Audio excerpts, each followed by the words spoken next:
at least for ideal gases. One way that you'd experience this every day is by breathing, unless there's any androids in here. Someday there will be. Android phones, yeah, no. Robot people. But no, full on robot.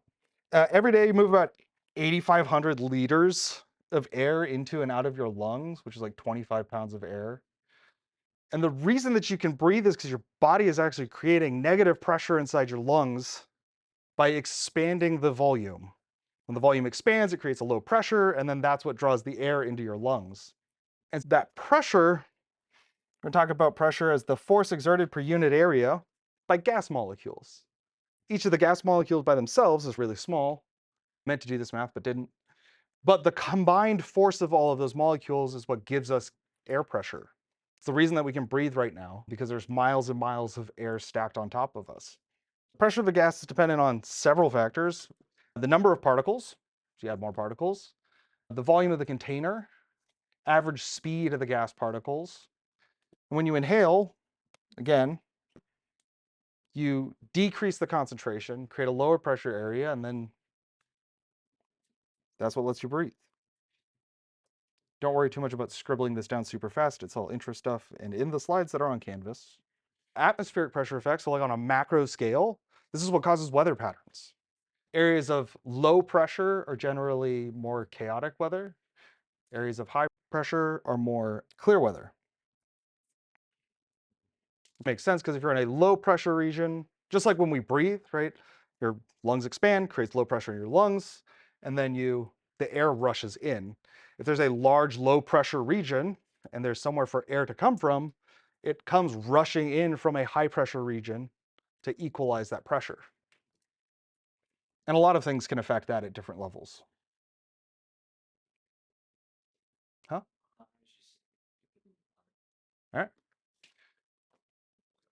So like inside of a jar, we've got just some cartoons of this, but pressure exerted by a gas is dependent on the number of gas particles in a given volume, right? So if we have fewer particles, you get lower pressure. Add more particles, you get higher pressure because the number of collisions increases or decreases. More particles means more collisions. This is something that you've probably felt, either flying or driving up to the mountains, coming back down, because that air pressure doesn't always equilibrate super quickly between your inner ear and your outer ear. And so when you're going up, then the pressure outside of your eardrum decreases. And that's why it's harder to hear also, because there's more particles colliding with the inside of your eardrum than the outside, causes your eardrum to become tighter. And so it responds less rapidly to sounds and muffles things. And then your ears pop when that equalizes.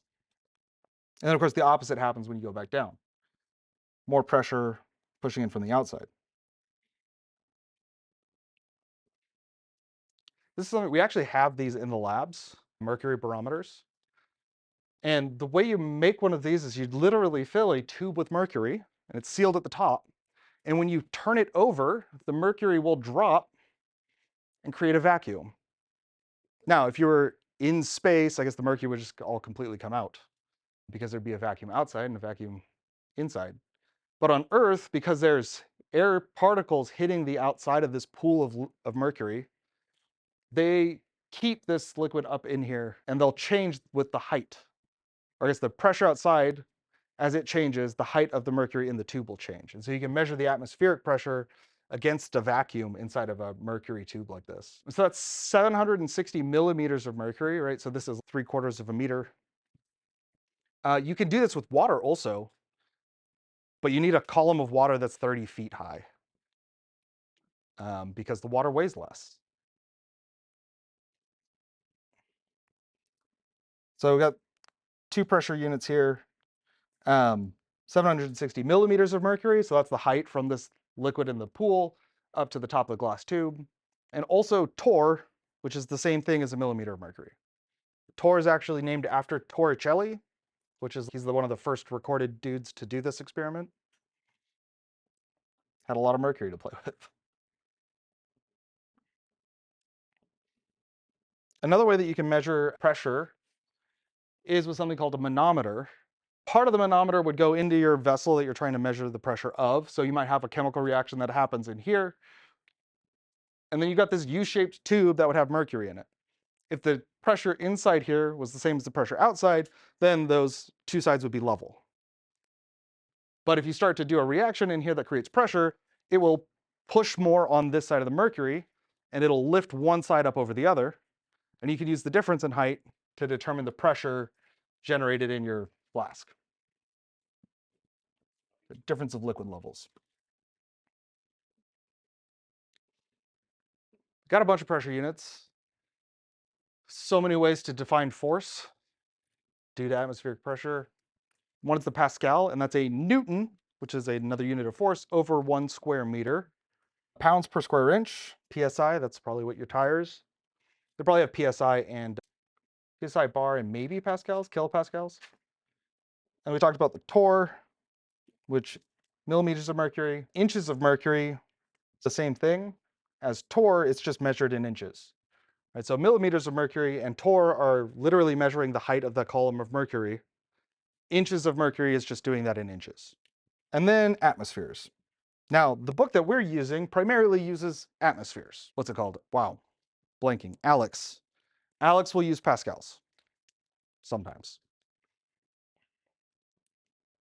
So these are all units of pressure. So you should memorize at least these abbreviations and what they stand for, and that they are units of pressure. You should just be able to recognize that. I will give you the conversions. So I'm not hung up on conversions. So we can write out these conversions because all of these are describing the same thing, which is the atmospheric pressure at sea level on Earth. And even that's a somewhat artificial thing, but basically we've agreed that 1 atmosphere is the pressure on Earth at an average sea level. So if your local weather report announces that the barometric pressure is 30.44 inches of mercury, very common for weather apps and stuff in the US to use inches of mercury for this, and pilots will also use inches of mercury. Might sound dumb, but what is, I never understood when they said sea level. Literally the ocean. And once you get to like the boundaries of the ocean, once you're at beach, right? That's what it is. Mm-hmm. So the water of the ocean stops. So it's basically where Now, the level of the ocean is not uniform all the way around the Earth. So that's why I said this is a little bit artificial, but there's like some elevation that we've determined to be this. And I think atmosphere is not based on some barometer somewhere on Earth measuring the atmospheric pressure. That makes sense? So that's your question about sea level? So I've seen it in like different scenarios, or like Yeah. something above sea level. Yeah, it's just because it's more reliable than measuring above whatever ground is beneath you. So like for planes, for measuring the height of a mountain, it's so many feet above sea level. Wow, I just watched a video about something about the tallest mountain that you can't climb. Anyways, there's something called prominence, which is how much the mountain sticks up above the land around it.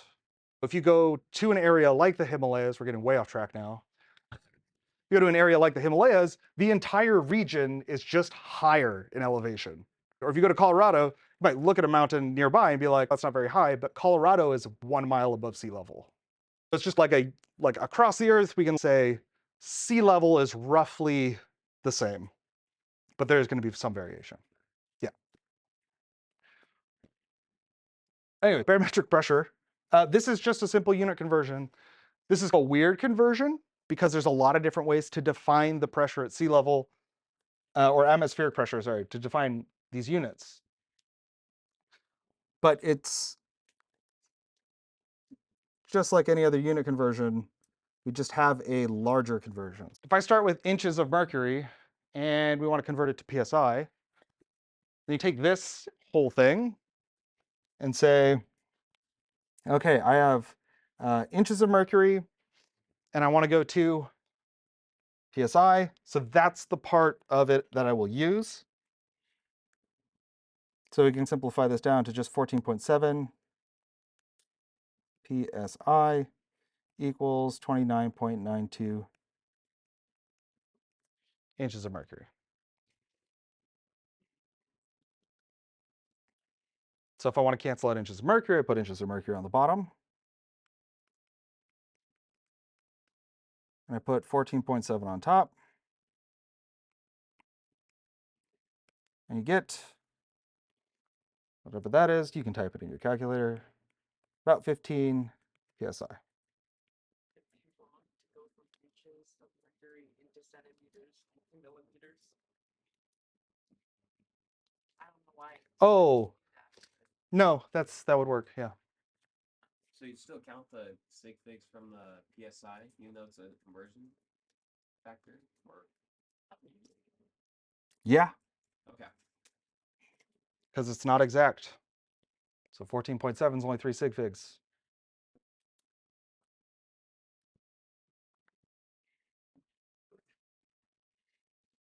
And these are all based on a sig fig of, they're all based on atmospheres.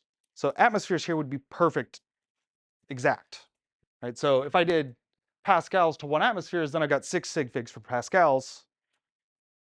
This is unlimited for atmospheres.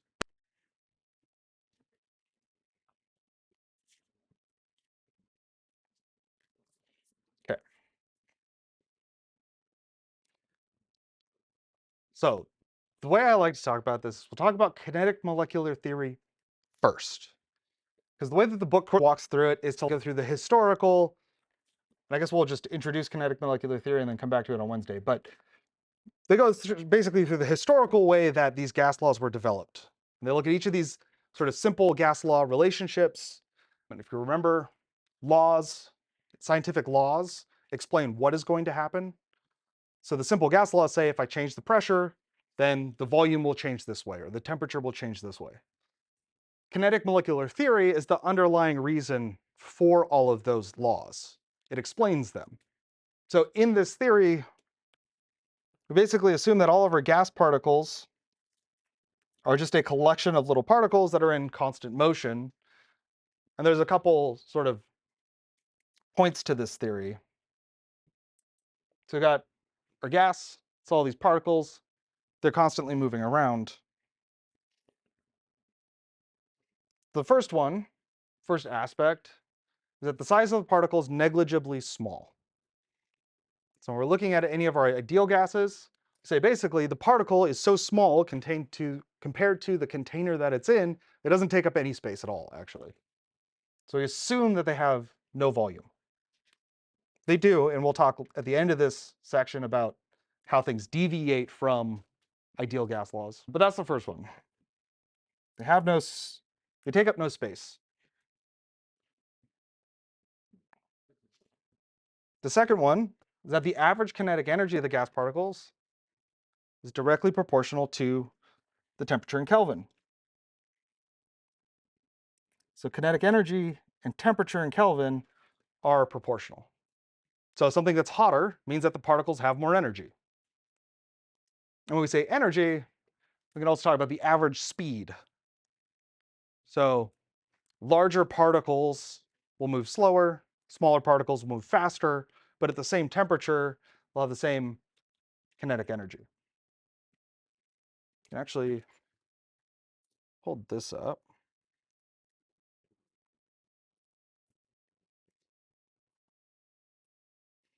Just look at it like this. I've got some heavy particles and I've got some light particles. You see the light particles are all moving faster, but that's because they're smaller, and to have the same kinetic energy, they have to move faster. Whereas the large ones can move slower. And as that last point on that slide, not all of these are moving the same speed. Some of them are going pretty slow, some of them are going really fast, but there's an average speed.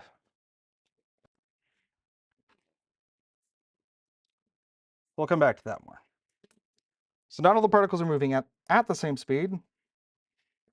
But we say the average speed of the particles. And then the last point here, as the collisions are completely elastic, basically meaning they don't stick together. They just bounce off like billiard balls, pool balls, without losing any energy. And they can collide with walls, they can collide with each other, but they bounce off by exchanging energy, but no loss of energy. And again, this is like the simplest model of gases.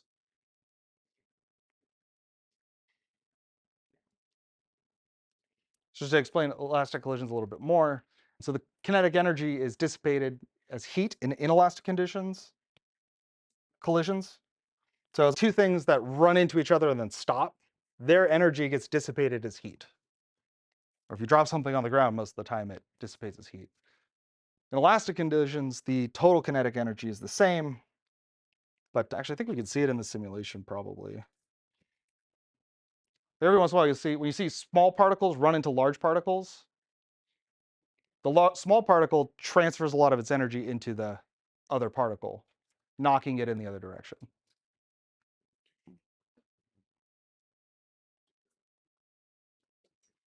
How was it? 6:20? Yeah. All right. Oh, we got 5 more minutes. So did you say that like at the same temp, the larger and smaller particles all have the same kinetic energy? The average kinetic energy, same average kinetic energy. Yeah.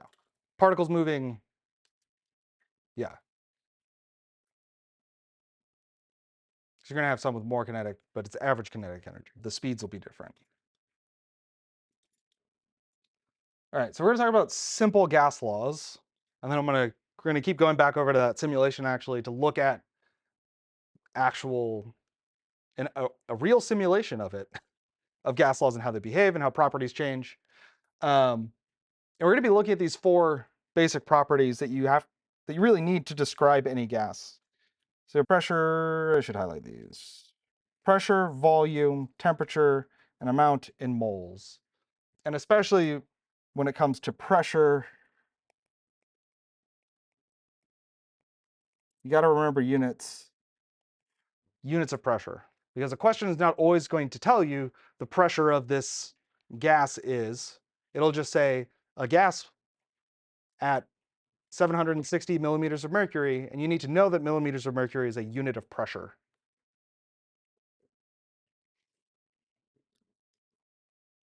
So these are all really the 4 things that you need to describe any ideal gas, or for these simple gas laws. When you change one thing, it affects others. And especially at first, we're going to talk about simpler situations where usually pairs are held constant. So we're going to say constant pressure or constant temperature and volume in moles changes.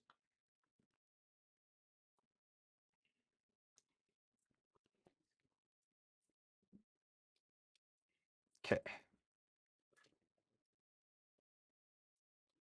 So if I do constant, is that, oh, it's this one.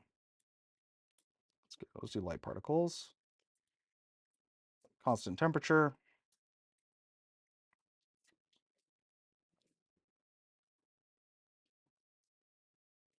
Is that what I want? I don't think I want to do constant temperature.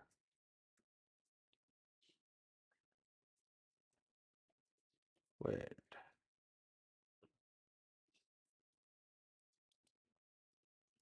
Yeah, because the first one's Boyle's law. Oh, volume and pressure, duh. Got it. Okay, so we got our pressure here, 18 or 5.8 atmospheres. And remember, this pressure is due to all these particles hitting the inside of the box. Actually, one of the things I really like about this is we can do a collision counter, and we can count all of the collisions.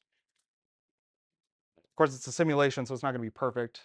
I got 87 collisions in a simulated 10 picoseconds of time.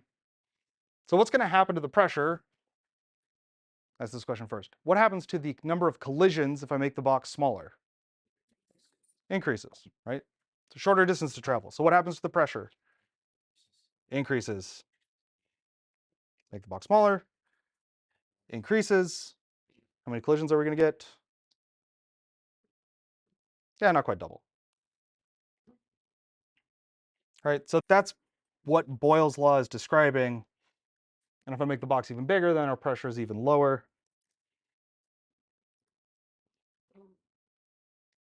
So Boyle's law is saying at a constant temperature, because if the temperature changes and the speed of the particles changes, and that changes things. The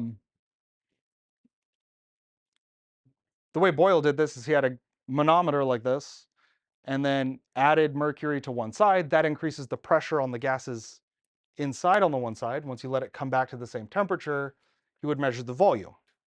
So you plot all of those out, and you get this curve. So you might start with the smallest amount of mercury here, and then, so smallest pressure, highest volume. As you add more and more mercury and increase the pressure, that volume decreases. Now, this is not a very interesting graph. Actually, maybe it's more interesting because it's got a curve to it. But for scientific reasons, it's a lot nicer to have, I'll show you this one, a straight line. So you plot volume instead of directly against pressure, which gives you this curve. Volume versus 1 over pressure gives you a perfectly straight line.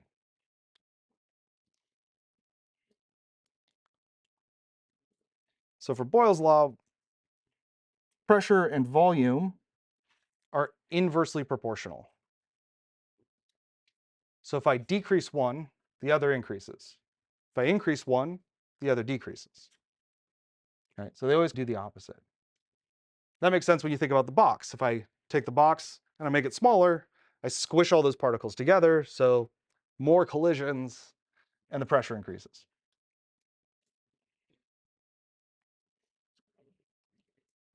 So then Boyle's law, or the volume and pressure law, is P1 V1 equals P2 V2. And this is hinting at some constant that we'll discover at a later date.